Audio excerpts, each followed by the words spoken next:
محترم ناظرین، ذاکر ساحل YouTube channel اور فیس بک پیج پر آپ کا خیر مقدم ہے۔ جو باتیں آپ کے سامنے بیان کی جا رہی ہیں، دراصل اس کا مقصد یہی ہے کہ قرآن کریم ہم مسلمانوں کے لیے ایک ایسی کتاب ہے کہ ہم اس کو اپنا دستور اور قانون مانتے ہیں۔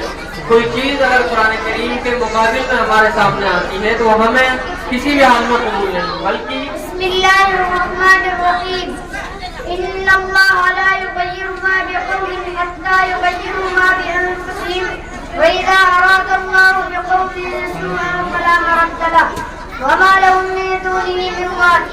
صدق اللہ العظیم۔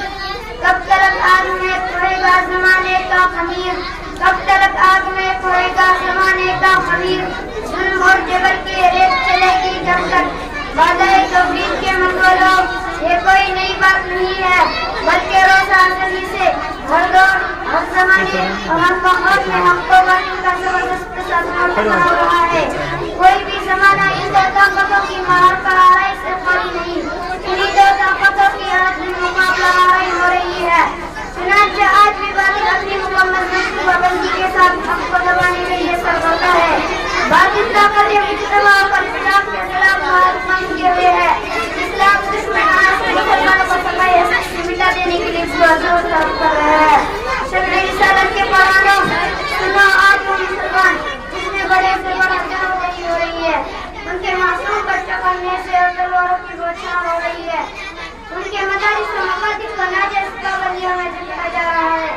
کائنات یہی وہ ظالم درندے ہیں جو کل تک ہمارے محکوم بنے ہوئے تھے، جو کل تک ہمارے محتاج بنے ہوئے تھے، جو کل تک ہماری ناتقی میں صرف گزارنے پر مجبور تھے، جو کل تک ہمارے قدم چومنے کے لیے تیار تھے، جو کفتار آنے اور تہذیب و تمدن سے آج ہمارے تابع فرمان تھے، آج وہی وقت کی گری سے ہمارے حقوق پر حملہ کر رہے ہیں، ہمیں اپنے حقوق سے دستبردار کرنے کی اسکیمیں بنا رہے ہیں، ہمارے مساجد و مدارس پر پابندی عائد کر رہے ہیں، ہماری عبادت گاہوں پر حملہ کر رہے ہیں۔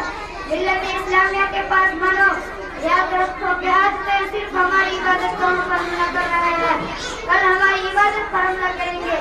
آج تو ہمارے مدارس پر حملہ کر رہے ہیں، کل ہماری تعلیم پر حملہ کریں گے۔ آج تو ہمارے اخلاق و کردار پر حملہ کر رہے ہیں، کل ہمارے وجود پر حملہ کریں گے اور ہمیں نیست و نابود کر دیا جائے گا۔ آخر کیا وجہ ہے کہ آج مسلمانوں کا عروج زوال سے، ابتدا مقبولی سے اور عزت ذلت سے بدل چکی ہے؟ وجہ یہ ہے کہ ہمیں سید الکونین کی تعلیمات کا خاص لحاظ نہ رہا، صدیق اکبر جیسا خلوص نہ رہا، فاروق اعظم جیسا جلال نہ رہا، عثمان غنی جیسی سخاوت نہ رہی، حضرت علی جیسی شجاعت نہ رہی، ہمارے اندر خالد بن ولید کی